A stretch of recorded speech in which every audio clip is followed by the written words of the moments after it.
What's going on, my people? It's your favorite vacuum king. Oh yeah, by the way, I cut my hair 3 nights ago because 2 days ago was my birthday. I'm a quarter of a century old now. So, anyways, you know how I done a whole madness last month here with those Dysons? Premium, old, but those kind of vacuums, right? This time I went to the upper the end of the line and I went for cheap but modern. So this one's a Hobbs Athena Pet swivel upright vacuum. Now these are meant to be quite good, you know, for a cheapo vacuum. I wanted to get another Vax Air, but I already got one last time, do you know what I mean? And this is something different, although not as premium as a Vax Air, but it is something, do you know what I mean? And it's purple, which is one of my favourite colours. I think it's my favourite colour, you know. Okay, so opening the box up now to see all the delicious things. Delicious. I'd say lovely, but even that's pushing it. So we have got a spare belt, because they know you're gonna need it. A turbo brush, in case your belt snaps. This is great for confined spaces and pet hair removal. Both of them to include a turbo brush with what, a 400 watt motor? Is that really going to power this thing?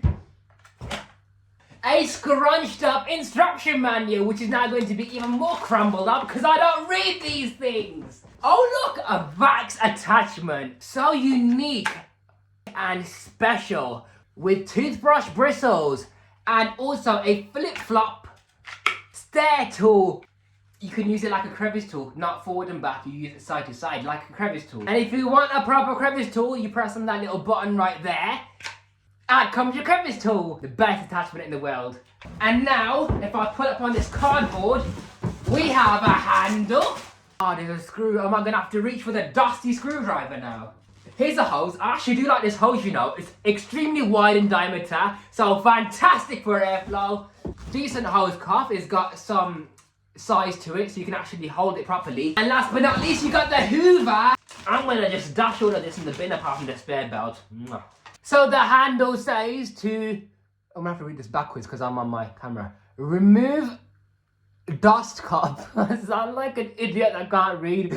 Remove dust cup. Insert handle, screw with screw. Place bust. Place dust cup back onto the unit, alright? My viewfinder is back to front like a mirror, so don't judge. And there's all the information on the other side. Right, so here we got the Hoover.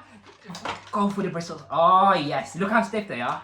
Very nice and stiff bristles. Oh, do you know what it is, guys? It has this rubber flappy thing on the front and on the back as well. So if it doesn't work well on carpets, I'm going to pull these out because then it will sit more flat to the floor and then make a better seal with suction.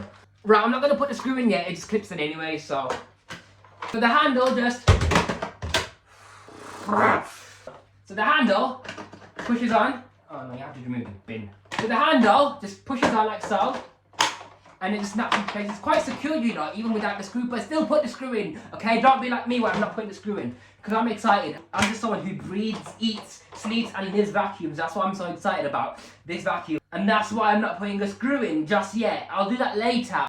Grab the short end of the hose pipe and locate it into this inlet right here, where this plastic nut sticking out mates up with that guide right there. Please push it in and then you give it a little twist to make sure it's locked into place this way, and now that's not coming out, it's securely fitted in there. Then you wrap your hose around the top of the bracket thing and then it goes in here. And as for this little hose on the side, you just pop it into the brush bar chamber in the outlet, whatever it's called, okay? And there you are, that's your vacuum all fully assembled.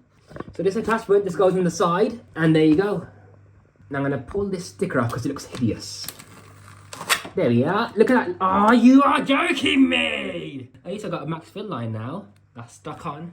By the way, there's the information sticker. Anyway, cable storage is really easy. You can just clip it on the top to get it out of the way because the cable does come out the bottom of the vacuum and it can get in the way while vacuuming and get jammed in the brush bar. So that's what that clip is there for, okay? And if you want to store the cable, you got a hook on the top and you got a hook on the bottom and then you just wrap it around like so until it finishes. The cable can be removed in one go by turning this and then all of it pulls off, all right? Great stuff, easy stuff. This front floppy thing, right? I don't tolerate that because that's, what's that going to do? Do you know what I mean? But the one on the back, right, that's good for hard floors because it prevents scattering of debris out the back of the brush bar. Now let's see how much these bristles stick at the base. This is the base of the sole plate right here. And it looks like they do stick out the base quite substantially, so it is going to be quite decent for deep cleaning. The brush bar is anyways. I'm not sure about the suction and airflow of this thing, being a 400 watt motor, but we'll see about that. Nice rubber roller wheels. Great to see that on such a cheap vacuum. Oh, that's actually quite a decent swivel, you know. Look how much it swivels. That is more than a Seabow Felix. Watch how it goes around this chair. Ready? So if I want to make a right turn, you make a right turn into there. And now a left turn, I can go straight for that, guys. Look how incredible that is. I still can't get over the fact that it swivels better than a Seabow Felix. Anyways, push the catch on the top of the handle to remove the entire bin and cycling unit. Oh, that is shiny as.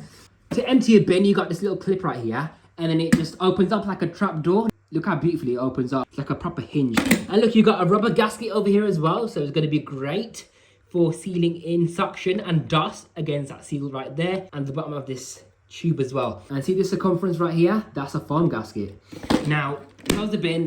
If you want to access your filter, look how they copied Dyson with that sticker. Open this clip at the front right here. The top hinge is open. There you got a pleated HEPA filter with a sponge, and that's your pre-metal filter. I like how it's also sealed as well. You got a seal around the circumference of the filter. That's great to see. Then you can lift out your cycle like so. Give that little twist, and that can come apart for washing like so. Look how cool that is. Now see these holes here is like a honeycomb design. This is where a lot of hair can get wrapped around, so you just make sure to keep an eye on that. Right, so put this back in. It goes in anywhere. It doesn't matter which orientation it's at. And then you pop in your filter, close your lid, and there you are. That's the maintenance done for this anyway. The pulse motor filter is just right here. So you unlock this. The grill can be removed like so. Okay, and there's your little pad filter for the exhaust.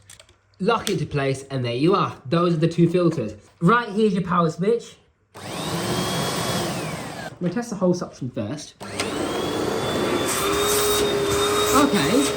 it's got some airflow.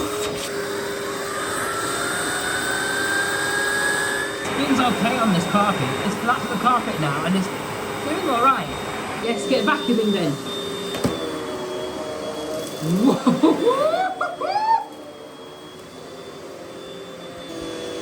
Wow!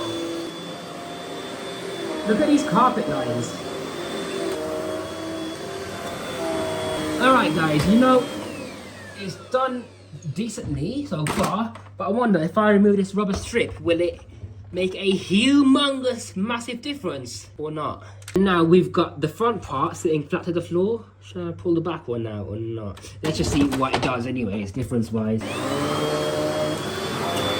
Yeah, actually, it's sitting a bit more flat to the floor.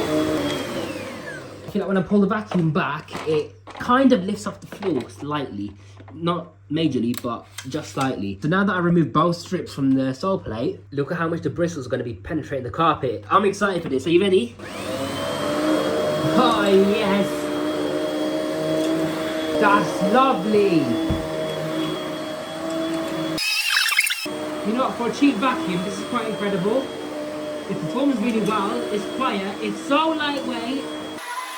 And look at the carpet lines. It just revitalizes the carpet pile. You see the before and after? That's amazing. That is marvelous. Look at that. And guys, if you're an OG viewer, you know what the carpet lines used to be like on this rug, right? And they've not been the same ever since because it has flattened slightly. Yeah, you do get carpet lines on here still, but nowhere near as well as they used to be. But look how it just does a really good job on this.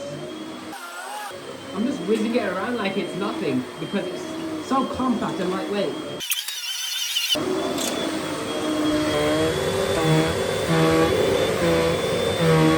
Yeah, so it has got some lift.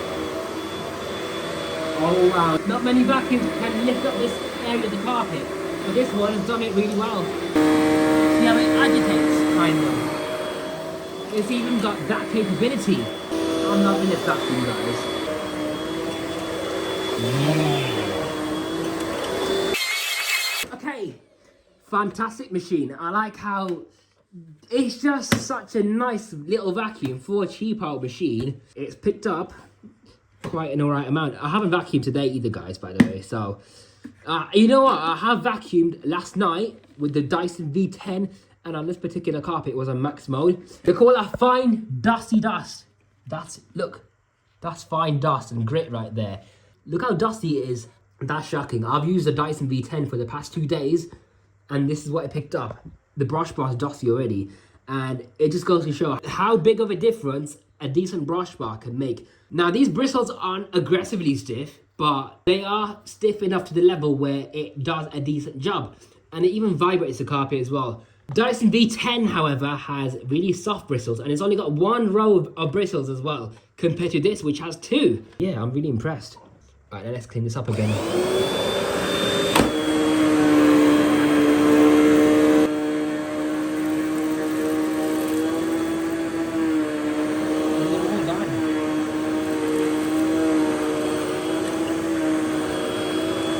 Carpet's spotless now.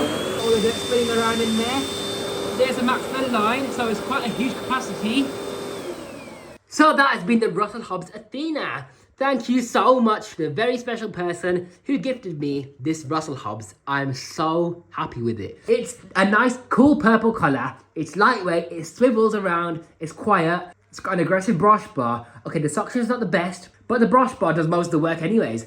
It's got a huge bin where the dirt actually spins around, and you can watch the dirt spinning around, which is an underrated feature of a bagless vacuum. I feel like most bagless vacuums these days, you can't see the dirt spinning around, but with this, you can. So yeah, really, really happy with it. If you enjoyed this video and would like to see more, be sure to like, comment, and subscribe. This has been your host T from Power 786 signing out. See you in my next video. Bye. Have a beautiful time.